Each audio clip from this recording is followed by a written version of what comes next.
दुर्ग जिले के पाटन विधानसभा क्षेत्र में चौथी बार होगी चाचा भतीजा में टक्कर। छत्तीसगढ़ की सबसे महत्वपूर्ण सीट पाटन, जहां से कांग्रेस के मुख्यमंत्री भूपेश आते हैं, वहां इस बार भूपेश बघेल के खिलाफ भाजपा से उनके भतीजे विजय बघेल ने ताल ठोक दी है। आपको बता दें कि चौथी बार चाचा भतीजा टक्कर पाटन में होने जा रही है। अब देखना होगा कि 3 दिसंबर को मतपेटी से किसका जनादेश निकलता है।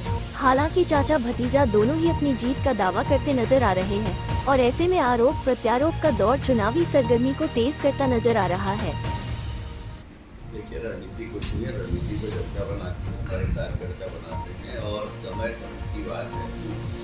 वर्तमान समय में सीएम करते थे मंत्री, ठीक है, सीएम से लड़ना कोई मामूली बात नहीं, लेकिन इस सीएम की जो काले कारनामे, जो भ्रष्टाचार, सट्टा, जुआ, शराब की नदी बह रही है और झूठ दर झूठ, मतलब हर वर्ग को छलाई। आप देखिए, दुर्गति हो गई छत्तीसगढ़ की, मतलब छत्तीसगढ़ कलंकित हो गया। उस कलंक से छत्तीसगढ़ को उबारना ये मिल रहा है। ये साधारण चुनाव नहीं है, यह धर्म के खिलाफ धर्म की लड़ाई है और इस युद्ध में भारतीय जनता पार्टी खड़ी है। भारतीय जनता पार्टी के जवान, कार्यकर्ता, भाई बहन खड़े हैं और यहाँ की जनता जनार्दन अब ऊब चुकी है सरकार से, इनके धोखे से, फरेब से।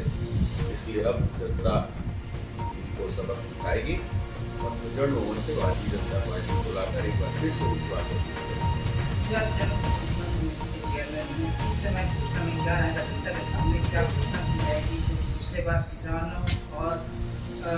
बहुत अच्छा घोषणा पत्र में आएगा और हमारे लिए किसान भूल है, हमारी महिलाएं हैं, युवा वर्ग है, शिक्षा और स्वास्थ्य है। घोषणा नहीं करने वाले हम लोग। जिस तरह माननीय हमारे नरेंद्र मोदी जी जिस तरह स्वास्थ्य और शिक्षा को एक नई ऊर्जा दी, नई गति दी है, उसी रूप में किसानों के लिए जो बीच की बात है, 10 लाख 1000 करोड़ की सब्सिडी देकर उसी कीमत पर जो रासायनिक खाद उपलब्ध करा रहे हैं, उस पेटर में हमारा सबका साथ, सबका विश्वास, सबका प्रयास और सबका विश्वास के आधार पर हम लोग अपना घोषणा पत्र बना रहे हैं। इसमें सभी को सम्मिलित रहेगा और हमारा झूठ का पुलिंदा नहीं रहेगा, सच्चाई से आधारित रहेगा, जिसको कुछ माह पहले कांग्रेस सरकार की एक तरफा लहर दिख रही थी। अब पाटन क्षेत्र में अधिकांश देखने को मिल रहा है कि वो टूटती नजर आ रही है।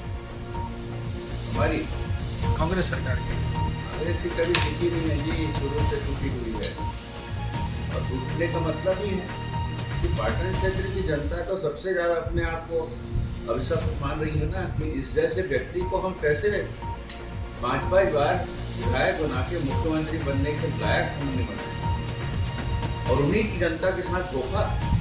मतलब आप देखिए, किसानों के साथ दादागिरी। ये अपने आप को किसान का बेटा कहलाता है, ये बोलता है कि मैं असली किसान का बेटा हूँ, असली छत्तीसगढ़िया हूँ। कहाँ दिखता है? वर्मी कंपोस्ट के नाम से किसानों से दादागिरी हो रहा है।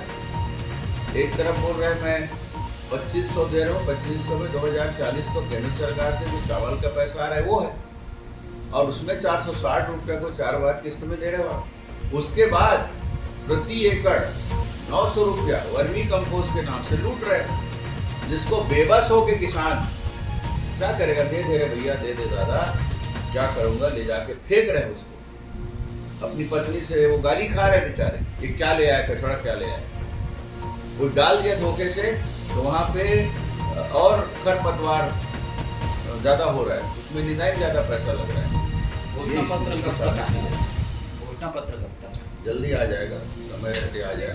कांग्रेस ने अभी तक अपने उम्मीदवारों की लिस्ट जारी नहीं कर पाई, क्या कहना चाहिए? मैं हमेशा यही बात कहता हूँ, कांग्रेस जो कहती हो करती है, भारतीय जनता पार्टी जो कहती हो करती, थोड़ा भारतीय जनता पार्टी ने कर दिखाया। 21 पहले जारी हुई और पूरा अभी 5 सीट कारण हो सकते हैं, लेकिन हम 95% सीट डिक्लेयर हो गया और यही है। ये लोग सितंबर में हम करेंगे, सितंबर में करेंगे, बड़े ढिंढोरा पीट रहे थे। जब टिकट वितरण के लिए, टिकट के लिए कोई गंभीर बैठक होती है, ये क्या खेलते रहते हैं, क्या बोलते हैं, कैंडी खेल रहे हैं। ऐसा मुख्यमंत्री है जिसमें गंभीरता ही नहीं है, उसको कोई मतलब नहीं मेरा टिकट हो जाए, बाकी जाए। ये लेकिन कैंडी क्रश को लेके सीएम साहब का भी बयान आया था कि मैं तो हमेशा गिल्ली डंडा भी खेलते आया हूँ, कैंडी क्रश भी खेल रहा हूँ, तो मैं खेल रहा था वो लेकिन नहीं खेल रहा है कि लोगों को उनको मुझसे परेशानी है, खेल से परेशानी नहीं है। हमको किसी से परेशानी नहीं है। तुम्हारी नीति और नियति नीति है और नियति है, उससे परेशानी है। तुम्हारी सोच से परेशानी है। उनके मर्यादित जिस तरह मुख्यमंत्री होना चाहिए उस मर्यादित जो आपके व्यवहार है उससे परेशानी है। हमको क्या परेशानी है? क्योंकि गंगा जनता जल बनाया, जनता खुद कह रही है कि इससे हमको परेशानी है। हम क्यों? हम तो विपक्ष में बैठे लोग हैं। हम तो जनता के बीच में जाएंगे, हम जनता के पीछे जाएंगे। कांग्रेस का कहना है कि अपनी बात 75 ये हमारा आंकड़ा बार बार बता रहे थे 75 हमारे आने वाले। अमित शाह जी के आगमन से दो बार आगमन से छत्तीसगढ़ में कांग्रेस बोलती है कि बीजेपी कमजोर पड़ती जा रही है, इसलिए अमित शाह को खुद आना पड़ रहा है। नेता चुनाव प्रदेश में ना जाए खुद ही जाएंगे। अब अपने नेता को बुला, उनके भी प्रियंका आए, राहुल आए, जो भी बच्चे उसको ले। हम कहाँ बोल रहे हैं? हम क्या कर रहे हैं? हम कौन नेता आ रहे हैं उसका हिसाब किताब आप करना छोड़ो और अपना देखो। ये आदत है घर दूसरे घर में काम करना, हमारी आदत नहीं। ककल निपटावो भतीजा ललावो, ये स्लोगन चल रहा है पाटन में। हाँ, आपकी बारी चाचा पर भतीजा भारी, और पाटन का नतीजा जीतेगा भतीजा, ये सब चल रहा है और वही होगा। अमरजीत भगत के बयान है जैसे कि सांड और बछड़ा लड़ेगी। वो पुराना हो चुका है। अब दोबारा उन्हीं से पूछो। मैं जो जवाब दिया हूँ, मैं जो पहले आप लोग को जवाब दे चुका हूँ, उसी से पूछे जिसका जवाब आपके पास क्या है। अच्छा, एक आखिरी चीज बता दीजिए कि गंगा जल में 18% केंद्र सरकार टैक्स लेके सीएम साहब ने कहा है कि भाजपा हमेशा धर्म की राजनीति करते आई है, लेकिन अब वो गंगा जल पर टैक्स लगा करके पैसा कमाने का एक प्रयास कर रही है।